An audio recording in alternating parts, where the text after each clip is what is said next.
Think of direct current like a calm, flat river of energy. Alternating current, on the other hand, is a violent, relentless vibration. The energy is rapidly pulsing back and forth, dozens of times every second. This graph maps that alternating voltage over time. Instead of a flat line, you get a continuous, undulating sine wave that steadily rises to a peak and falls into a trough. But physical components complicate things. Inductors and capacitors actively resist sudden changes in current and voltage.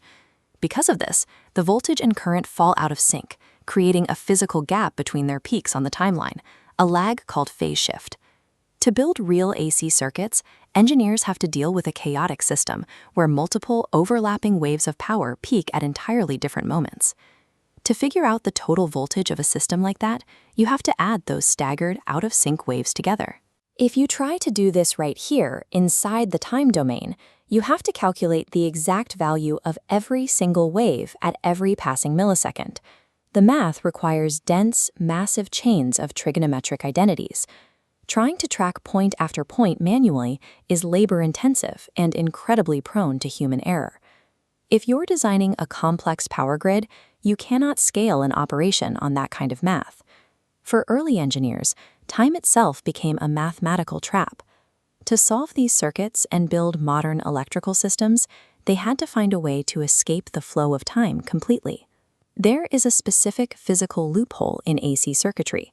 As long as these overlapping waves share the exact same frequency, their relative positions never actually change. They are locked in a perpetual dance. Because that distance between them is constant, we don't need to track the forward march of the clock to understand how they interact.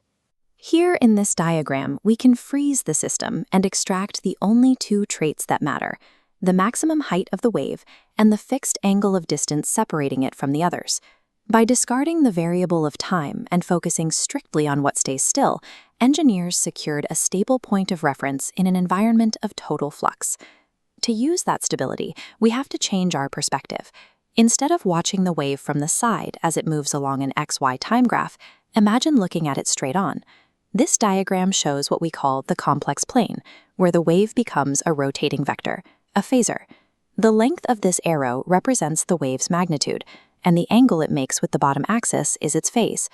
Introduce a second staggered wave, and it appears as a second arrow. Both rotate around the center at the exact same angular velocity. Even as the system spins, the phase angle locked between them remains perfectly rigid. Because they spin together, we can mathematically freeze them in place. Once they are stationary arrows, you can easily add them together using basic tip-to-tail triangle geometry. By translating the physical reality of the circuit into this new mathematical dimension, the impossible calculus of time becomes the elegant, solvable geometry of space. This geometric translation is how engineers actually handle the hardware in front of them. It allows them to combine resistance, inductance, and capacitance into a single metric called impedance. Look at this circuit schematic. Highly distinct physical components are boxed together and reduced down to simple, manageable coordinates on the complex plane.